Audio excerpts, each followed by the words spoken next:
Join us now as we take our Deerfoot 62 intermezzo from the beautiful waters of the Bahamas to the Panama Canal. One of the things we enjoy most about cruising is the closeness of our family life. Even though Elise and Sarah were just 4 and 7 when we started, they have always been included in working the ship. Here, Elise is bringing in the anchor while Sarah handles the controls.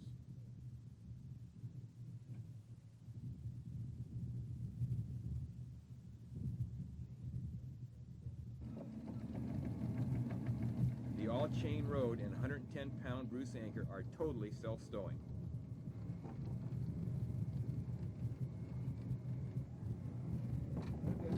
One of the nice features of a highly efficient hull shape like intermezzos is that it doesn't take a cloud of canvas to get reasonable speed in light airs.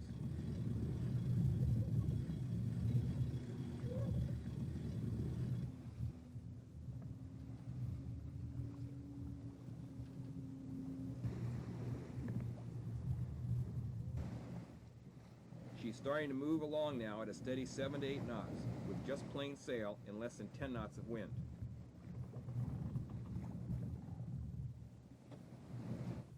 The staysail which Sarah is handling is over 400 square feet.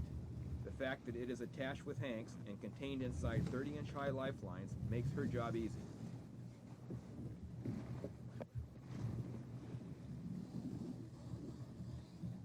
A large sail locker, separated from the living quarters by a watertight bulkhead, is essential. Big sail bins mean we can stow or remove sails bit by bit, rather than in a single heavy bag. Here, Sarah, take this sheet. Okay? Yep.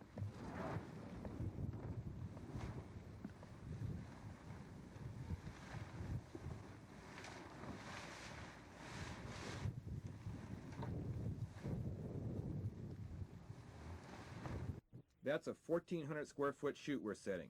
A pretty small sail for a yacht the size of Intermezzo. Go for it. But watch how the boat starts to fly as we head up a bit and get the apparent wind working.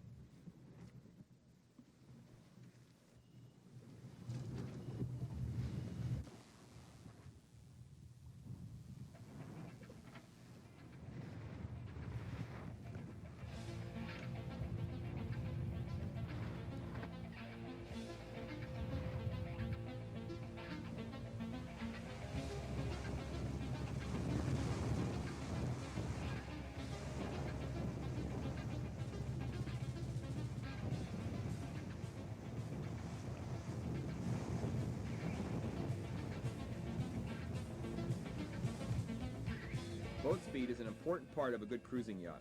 Aside from the fact that most of the time it's just plain fun to go fast, it's also a lot safer. Speed allows you to maneuver away from or outrun bad weather. If you're trying to pick a time between weather fronts to cross a nasty stretch of water, speed reduces the chance of getting caught. And currents have less time to throw you off course. Under most trade wind sailing conditions, it's also more comfortable to go fast. Over numerous passages, Intermezzo has consistently averaged the 200 mile per day range. And as you can see for yourself, that's not too difficult to do.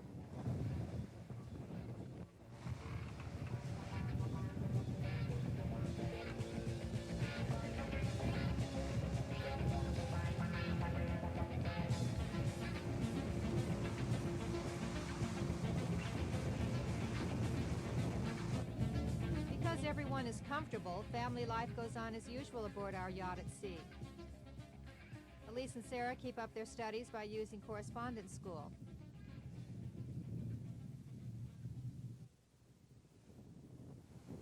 Our routine was to do school in the mornings, leaving afternoons free for other activities.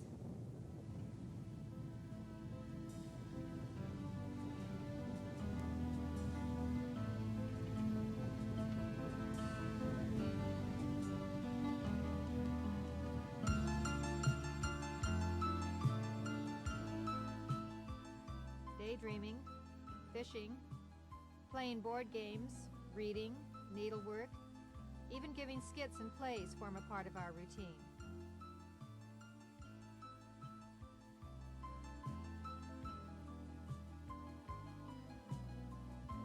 Late afternoons, we frequently have story hour, and I read a few chapters aloud from a favorite book.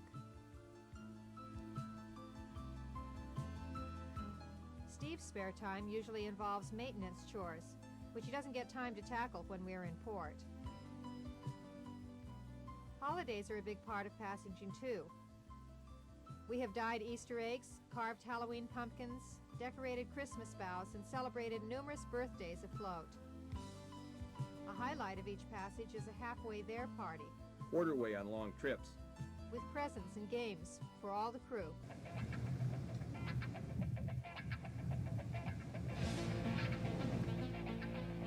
We're through the Windward Passage now. The wind has picked up into the mid-30 knot range and gone forward a bit. I've let the Yankee jib off the pole, sheeted to leeward, and put a single reef in the main. They're quartering and beam C's running under the hull.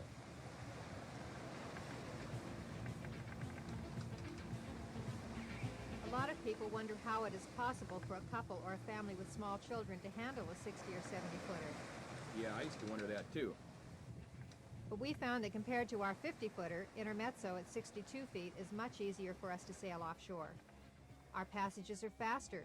There's less sail handling to do because the boat is so much more stable. And when it's time for one or both of us to change a jib or reef the main, we're working on a very solid platform. There's no magic to all of this really. All you have to do is get away from the distorted boats that have resulted from a variety of racing rules and get back to the basics of naval architecture. It's common knowledge that waterline length equals speed, and that fat boats take more power to push them than boats with moderate beam. An efficient design can get a good turn of speed with a much smaller rig. Intermezzo has just 1,300 square feet of sail. That's about the same area as most modern 50-footers, but she has a lot more waterline and stability. The result is a design which goes faster and requires fewer sail changes, and it's handling canvas that creates the work offshore.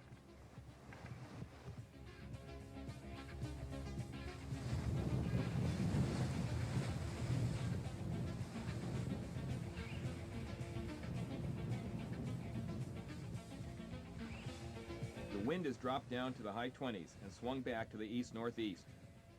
We still have a steep swell running under us, and to get our speed back up and steady down the motion, I've set the cruising spinnaker again. That's like lighting the afterburner, and Intermezzo really starts to fly down the waves. What a great way to travel. We are hitting better than 16 knots in some of these surfs, and averaging 10. The fact that the wind has dropped and there is a confused sea doesn't bother Intermezzo in the least. An important consideration offshore is rest. Standing watch with just 2 adults to share the work is okay if you sleep well when you're off watch. And motion, or rather lack of it, has a lot to do with this. Instead of having to recuperate after a long passage, we come into port with the boat clean, our bodies rested, and everyone raring to go to shore. As you've seen, we do most of our cruising as a family. Sure, we like to have friends or relatives visit us from time to time, but we don't want to rely on coordinated schedules for passaging. Being able to cruise when and where we want without worrying about extra hands to help handle the boat is an essential ingredient of our cruising freedom.